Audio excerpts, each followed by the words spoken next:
Daymond is likely the most conservative investor on Shark Tank, but usually it's not because he's afraid of capital loss, but because of his investment philosophy.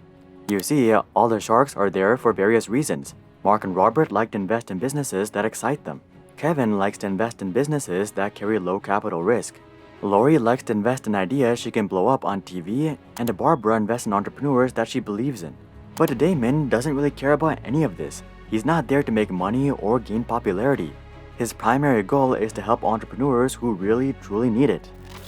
Tracy, I'll give you $50,000 for 30%. Come on, of course.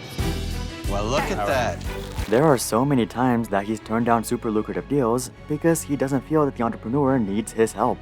I think this makes Daymond the most wholesome investor on the show, and given his rough background, it makes sense that he wants to help those in a similar situation.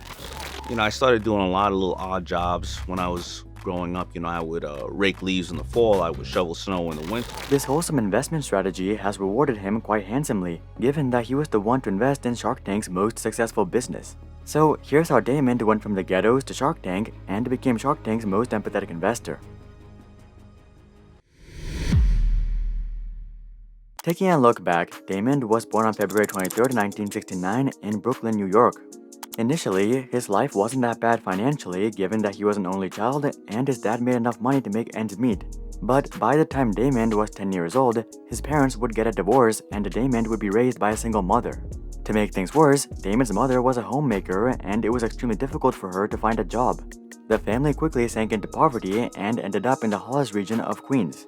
This region is known as a low-income African-American neighborhood, also known as a ghetto. So, to help out his mom through the situation, Daymond began working odd jobs at the age of 10. This included handing out flyers for $2 an hour and becoming an electrician apprentice. He also shoveled snow for neighbors and sold pencils. Moving into high school, Daymond joined a program that allowed him to attend school on an alternating weekly basis. This allowed him to hold a full-time job as a waiter at Red Lobster and run a small commuter van service on the side. Daymond says that this program is what really ignited his entrepreneurial spirit. Anyway, moving on to college, Daymond really had no intention of attending college. First of all, he was dyslexic, which made traditional academics quite difficult. And secondly, he didn't have 4 years to go sit in a classroom. He was already busting his butt to make ends meet, and quitting his job would make it extremely difficult on his mother. So he decided to not attend college and continued on with his waiter job after high school. Daymond wasn't satisfied with just working this job for the rest of his life though. He knew that he wanted to create some sort of business, but he didn't know what exactly it would be about.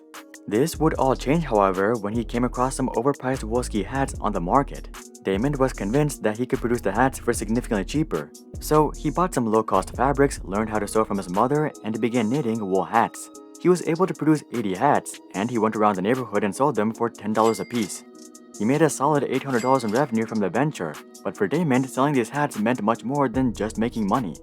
You see, during his teenage years, Daymond was a massive fan of hip-hop and rap. He aspired to be like his favorite artists, but usually he couldn't even afford the clothes they wore. By selling affordable clothes rooted in hip-hop, Daymond felt that he could appeal to his younger self and give modern kids what he never had. And with that, Daymond founded For Us, By Us, or FUBU in 1992. Daymond barely had any money himself, but his mother would pull through and risk it all for Daymond. She mortgaged her house and lent him $100,000 to start up the business. The stakes couldn't have been higher, but this was Daymond's one shot at a better life, and there was no way he was going to give that up. From the very beginning, Daymond knew that the key to growing a large clothing brand was exposure, but he decided to start small and keep things simple. Daymond continued to produce the wool hats that had already sold well, and he continued working as a waiter. In the meantime, he started experimenting with sewing screen-printed t-shirts. As the hat business grew, Daymond hired 2 of his childhood friends to start selling the t-shirts around the neighborhood. This worked out decently well at the beginning, but selling clothes door-to-door clearly wasn't a very good sales channel long-term. So Daymond started leveraging consignments. A consignment is simply an agreement with a store or vendor to sell your products for a set commission or fee. Daymond was able to score a couple of consignment deals with vendors in the Northeast, and with that, Daymond could start focusing on actually building a brand. Daymond and his friends started sewing the FUBU logo into hockey jerseys, sweatshirts, and t-shirts, and they lent out this clothing to up-and-coming rappers to use in their music videos. Within just 2 years, Daymond was able to secure product placement within 30 music videos, which gave FUBU quite a bit of exposure. People watching these music videos thought that FUBU was a decently sized mall brand, but really, it was just Daymond and a couple of his friends. And this became painfully apparent when FUBU started to receive their first big orders. In the early 1990s, Daymond traveled to Las Vegas to showcase FUBU at a fashion trade show called Magic. This was definitely a worthwhile trip given that he received $300,000 worth of orders and an offer to be sold at select Macy's outlets. Daymond happily took the orders, but only he knew that it was going to be a massive struggle to produce that many clothes. As soon as he returned home, Daymond applied for loans at every bank he could think of, but he was rejected from all 27 banks he applied to. So, in a last-ditch effort, Daymond used the last of his money to put out an advertisement in the New York Times looking for a manufacturing partner. And luckily for Daymond, Samsung Textiles responded to the ad and helped FUBU complete their first mega order. Around the same time, Daymond's hip-hop partners including Will Smith, Beyonce, and LL Cool J were starting to get some notoriety. LL Cool J and Daymond were actually childhood friends, and Daymond was able to convince Cool J to wear a FUBU hat in a Gap commercial. Cool J didn't just stop right there either. He was hired to rap in the commercial, and he snuck in the phrase, "For us, by us" in the rap. G-A-P, gritty, ready to go, for us, by us, on the low, G, that's for getting it. Honestly, I'm not sure how Gap let this one slip by, but it worked out great for FUBU. As their hip-hop partners evolved into full-fledged celebrities, FUBU transitioned from being a small home business to a national brand. In 1998, FUBU pulled in $350 million in sales, but Daymond was just getting started.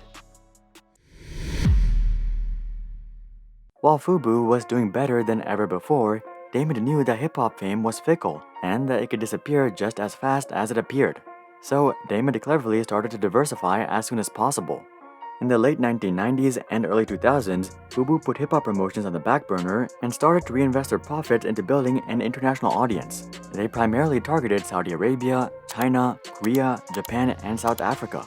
Daymond didn't just limit the company to streetwear clothing either. In 2000, he launched FUBU Entertainment, also known as FUBU Records.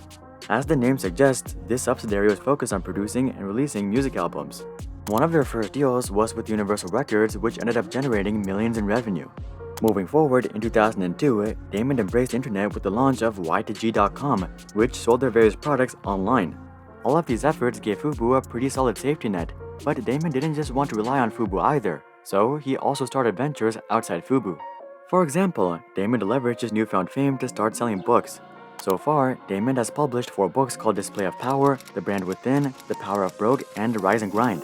These publications have won him the titles of New York Times and Wall Street Journal bestselling author. Aside from publishing books, Daymond has also become a public speaker, and he charges $50,000 to $75,000 per speech. Daymond has also partnered with several brands including Pitbull, Miss Universe, Shopify, and most recently, Audible. It's a good thing Daymond diversified so heavily, as FUBU sales did indeed start dropping just like he expected. From their peak of $350 million in 1998, FUBU declined to $200 million by 1999, and they've stabilized around there ever since. Daymond doesn't seem to mind too much though. He knew the drop was coming and prepared as much as he could. Also, he had already made more money than he ever wanted, and now he wanted to focus his efforts on giving back.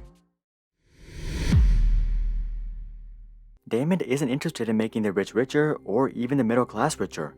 His primary goal is to help the poor break out of the poverty cycle. He knows firsthand how impossible it was to secure a loan, and with Shark Tank, Daymond has prioritized giving opportunity just like Samsung Textiles gave him an opportunity. One of the best examples of this was with Mo's Bows.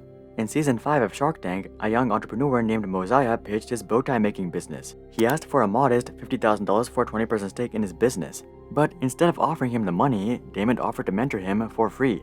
Since then, Daymond has helped Mosiah secure a manufacturing partner, get into Neiman Marcus, and even get a 7-figure licensing deal with the NBA. Daymond literally made this kid into a millionaire for free. I don't think it gets more wholesome than that. Another wholesome Daymond deal was Bombas. Bombas is a sock company that focuses on donating socks to homeless shelters. The founders, David and Randy, started the company after finding out that the most needed item at homeless shelters was socks. And for every item you purchase from Bombas, they donate an item to homeless organizations.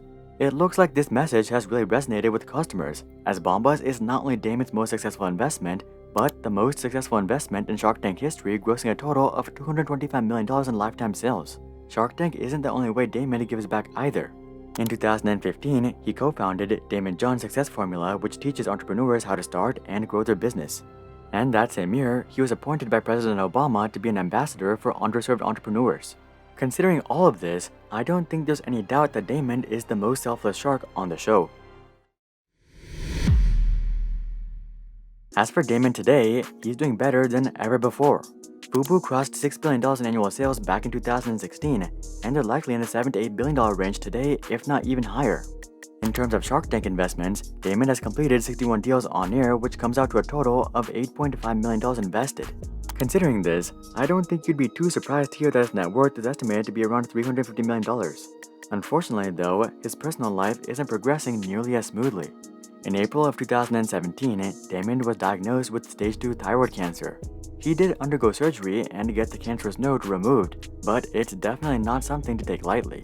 Hopefully, the cancer never returns though, as Daymond is not only relatively young at 52, but he's a phenomenal community-oriented person and he would be a massive loss for everybody. Do you guys think Daymond is the best shark? Comment that down below. Also, drop a like if you think that the other sharks should take a couple of notes from Daymond. And of course, consider joining our Discord community to suggest future video ideas and consider subscribing to see more questions logically answered.